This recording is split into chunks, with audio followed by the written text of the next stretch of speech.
ও যুবক ভাই শোনো, একজন বক্তা ওয়াজ করতেছে, যেই নবী তার নিজের স্ত্রীর খবর জানে না, সেই নবী গায়েব জানবে কিভাবে?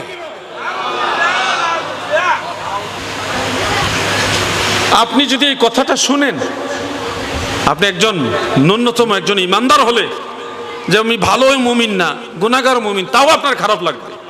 কিন্তু যেই কথাটা বলতেছে সে কিন্তু বাংলাদেশে একটা পরিচিত মুখ। নবীজি নিজের ঘরের স্ত্রীর খবর জানে না, গায়েব জানবে কোত্থেকে? চিন্তা করা যায়। নবীজি কি জানে না?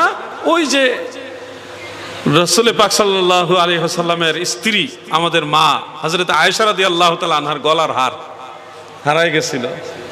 হারায় যাওয়ার পরে কাফেলা স্থগিত করলেন, দাঁড়া করালেন, এরপরে লোক পাঠাইলেন হার তালাশ করার জন্য।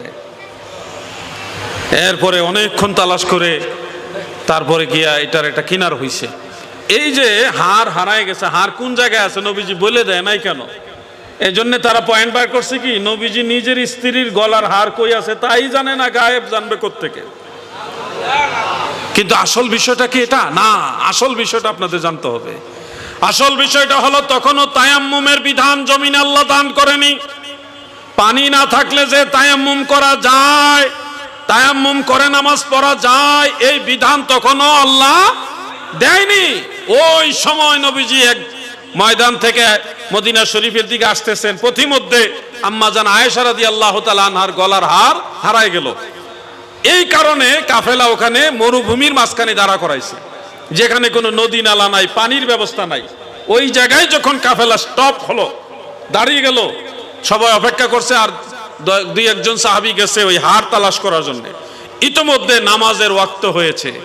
নামাজের ওয়াক্ত হইলে ওযু করতে হবে, নামাজ পড়তে হবে। এখন ওযু করার মতো পর্যাপ্ত পানি নাই। সাহাবারা এসে নবীজিকে বললেন, ইয়া রাসূলুল্লাহ, নবী গো, ইয়া রাসূলুল্লাহ, নামাজ আদায় করব কিভাবে? আমাদের অনেকের ওযু নেই, ওযু করার পানিও নেই। ওগো আল্লাহর নবী, আপনি আমাদের মেহেরবানি করে ফয়সালা দেন, আমরা এখন কি করব? তখন আমার আল্লাহ তায়াম্মুম করার আয়াত নাজিল করলেন। আমার নবীজি তায়াম্মুমের আয়াত তেলাওয়াত করে সাহাবীদের শিক্ষা দিলেন। আমার আদরের সাহাবারা গো, কোথাও যদি যাও যেখানে ওযু করার পানির ব্যবস্থা না থাকে, সেখানে তোমরা পবিত্র মাটি দিয়ে, এগুলি দিয়ে তোমরা তায়াম্মুম করে নিও, তারপরে নামাজ আদায় করে নিবে। সাহাবায়ে কেরাম তায়াম্মুম করলে নামাজ আদায় করে নিলেন। ঠিক এই সময় ওই সাহাবারা আবার হার খুঁজে পেয়ে গেছে। নবীজি বলে দিছে অমুক জায়গায় এটা এইভাবে আছে, নিয়ে আসো। ওই হারও পাওয়া গেল। অরিজিনাল বিষয়টা হলো, এখানে নবীজি জানে না তা নয়, বিষয়টা হলো এই উপলক্ষে নামাজের ওয়াক্ত হবে, ওযু ছাড়া যে তায়াম্মুম দিয়েও নামাজ পড়া যায়, এই মাসআলাটা এই প্রেক্ষাপটে নবীজি শিখাইয়া দিলেন। এটাই হলো মূল কারণ। এখন হার কোন জায়গায় আছে না আছে, নবী জানে নাকি জানে না, ওইটা কোনো বিষয় না। এই প্রেক্ষাপটে উম্মতকে মাসআলা শিক্ষা দেওয়া হলো। আল্লাহর ইচ্ছা নবীর উম্মত যেন ওযু করার পানি না থাকলে তায়াম্মুম করতে পারে, ওটা শিখায় দেওয়া হলো মূল মাকসাদ। ওয়াহাবিরা তো মাসালা বুঝে না।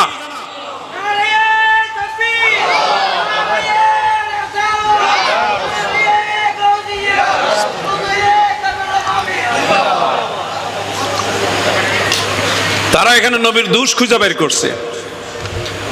আমরা দেখছি নবীজি এই উসিলায় আমাদের মাসালা শিখাইছে, আর ওয়াহাবিরা খুঁজছে কি দোষ।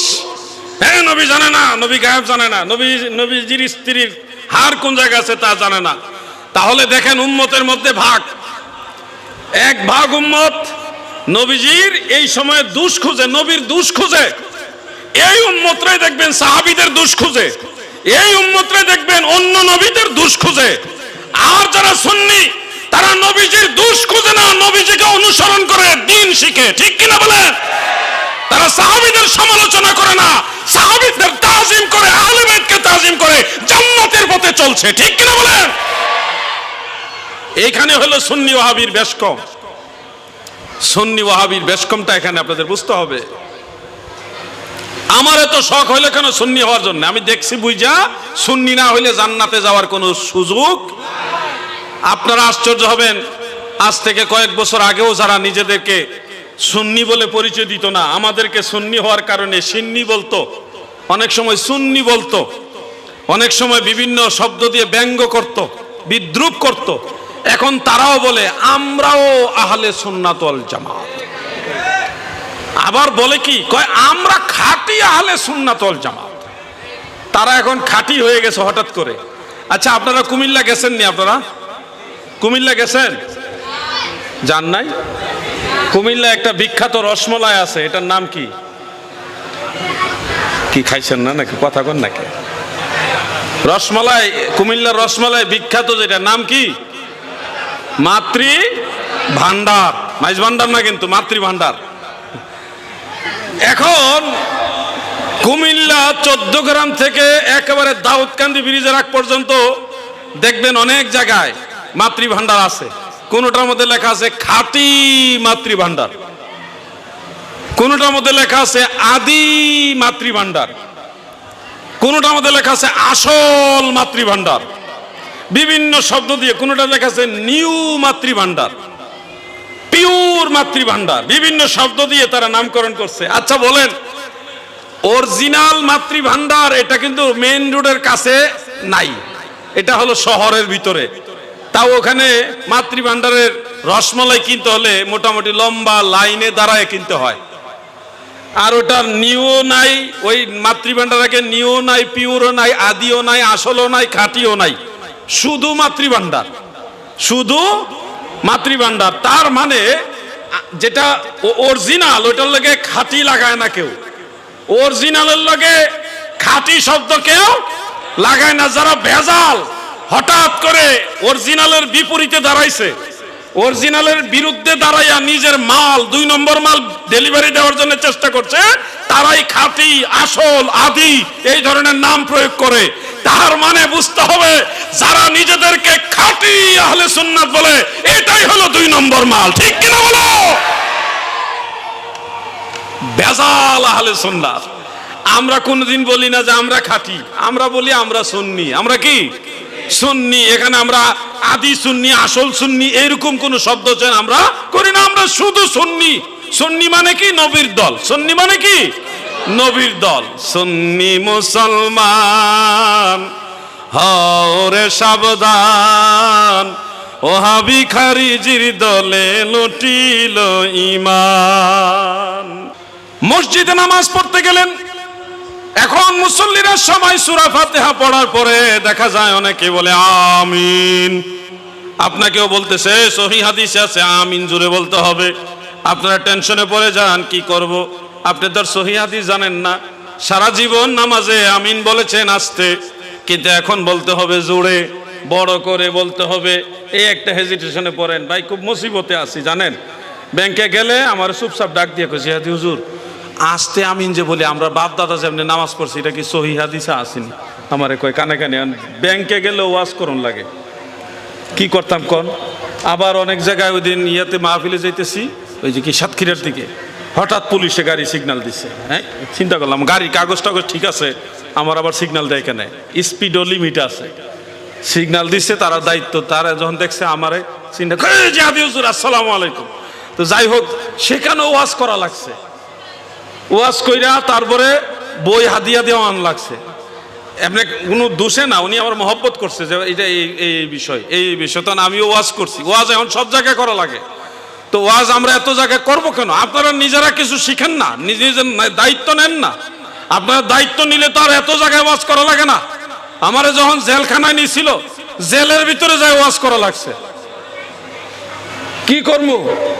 অবসর নামাজ পড়া, মিলাদ পড়ছি, জিকির আজকার করছি, মোনাজাতে হাওমা করে কাঁদছি। জেলখানা যেমন খানকা শরীফ হয়ে গেছে, মোনাজাতে যখন মানুষ কান্না শুরু করছে, এখন জেলের যে ওই জেলের পুলিশ যারা আছেন এরা দৌড়াই আসছে, মনে করছে কি হয়তো কেউ মারা গেছে বা কোনো বড় ধরনের একটা দুর্ঘটনা হয়েছে, নাহলে এমনি কান্দে কেনে মানুষ। সবার মনে একটা আবেগ, কান্না রুল পড়ে গেছে। পুলিশ সব আইসা দেখে না এখানে কোনো দুর্ঘটনা ঘটে না, এরা মানুষ মুনাজাত ধরে কাঁদতেছে। পুলিশও খুশি, ও পুলিশ আমার দায়িত্ব দিছে আপনি ওয়াজ করেন। ওই শ্রেণী কাম মুনাজাত ধরে কাঁদছি দিকে এখন ওয়াজ করন লাগবো, হাদিয়া নাই ওয়াজে, কোনো ওখানে হাদিয়া নাই। তারপর ওয়াজ করছি। ওয়াহাবি যে কয়টা আসছিল আলহামদুলিল্লাহ সব কয়টা মিলাদ ক্যাম্প করছে আমার লগে। এর মধ্যে পকেট মার মোটামুটি 15-16 জন পকেট মার জেলখানার ভিতরে।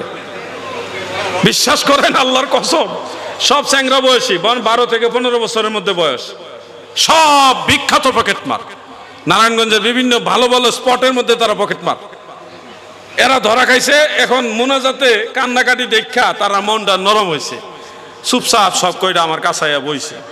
এমন আদবের সাথে বইছে, জীবনে মনে হয় তারা কোনোদিন এইভাবে আদব প্রদর্শন করে নাই। বইছে বইছে একজন সালাম দিয়ে, হুজুর আমরা আপনার মোনাজাত শুনে আমরা ভালো লাগছে, আমরা আল্লাহর কাছে কাঁদছি হুজুর, আমরা কিন্তু পকেট মার এবং আমরা ছিনতাই করি, আমরা কিন্তু ভালো মানুষ না হুজুর, আল্লাহ কি আমরা মাফ করব? আমরা তো বেশি খারাপ মানুষ, কোনোদিন নামাজ কালাম পড়ছি না, বেশি নামাজ জানিও না, কেমনে নামাজ পড়তে ঠিক মতো জানি না হুজুর, সত্য কথা বলতেছি হুজুর, আমরা তো অনেক বেশি গুনাহ করছি, আল্লাহ কি আমাদের মাফ করব? ছেলেগুলির পক্ষে একজন আমাকে এই কথাটা বলল। আমি তাকে বললাম, তোমরা কি আকাশের তারার চেয়েও বেশি গুনাহ করছো? না, এত খারাপ না, আমরা খারাপ হইলে এত খারাপ কাজ করছি না, আকাশের তারার চেয়ে বেশি গুনাহ আমরা করছি না। জমিনে যত বালুকণা এর চেয়ে বেশি গুনাহ করেছো? গুনাহও করি নাই। সাগরের যত ফেনা আছে ওই সমপরিমাণ গুনাহ করেছো? তাও করিনি। আমি তখন তাদের বললাম, আমার আল্লাহর রহমত অসীম, তোমরা আল্লাহর কাছে মাফ চাও, অবশ্যই আল্লাহ মাফ করবে, আমি তোমাদের জন্য দোয়া করব। দয়াল নবীজির কাছে গোলাম হিসেবে গিয়ে বলবে, ইয়া রাসূলুল্লাহ, আপনি তাদের পক্ষে সুপারিশ করেন, আপনি তাদের জন্য আল্লাহর কাছে ক্ষমা পাওয়ার জন্য সুপারিশ করেন।